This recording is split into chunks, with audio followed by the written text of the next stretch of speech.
But the key was, I just had my head down, having fun, participating in this discussion, having no concept or even really considering the business model involved. I was just one of them. And something I had learned about Twitter in the very beginning was that listening was a huge part of Twitter. And understanding what people were saying about you and what was going on out there was a huge part of it. So I have a stream in my Hootsuite page that is for the word Milwaukee. And it shows up in this stream, hi, I'm coming to Milwaukee, or I'm in Milwaukee. I also don't remember which it said. And it's from Chris Brogan. Now, I don't really understand it at this point. I'm like, oh, hey, look, somebody's coming to Milwaukee. So I say to him, hey, since you're coming to Milwaukee, if you're in the need of sustenance, you could try @SwigMilwaukee, @Water_Buffalo, or @AJ Bombers. And that's all I said. Like 2 seconds later, a DM comes from Chris Brogan.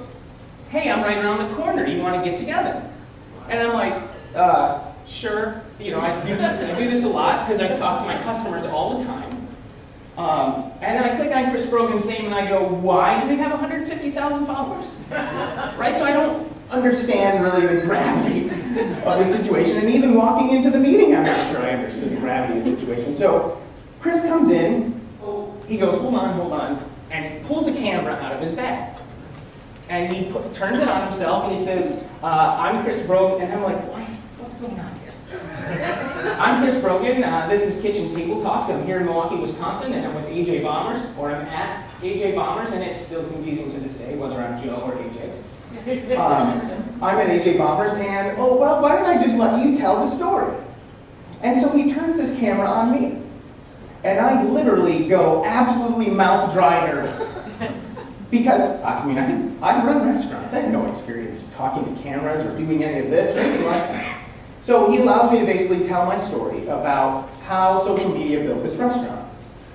And he's pretty impressed, and I'm impressed that he's impressed because the guy's got 150,000 followers.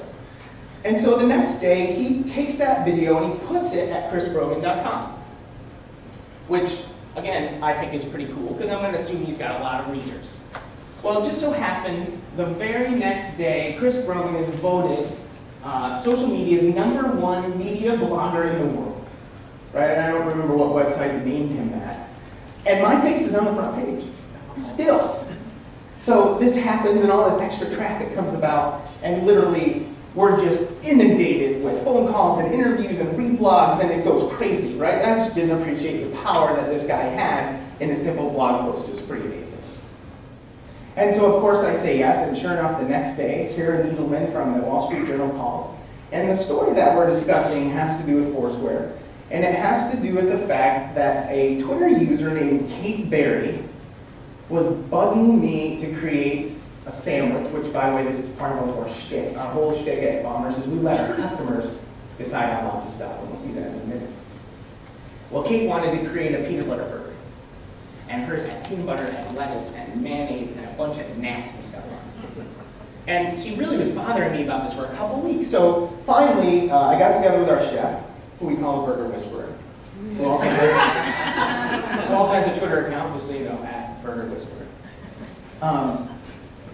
We get together and we put together this bacon peanut butter cheeseburger.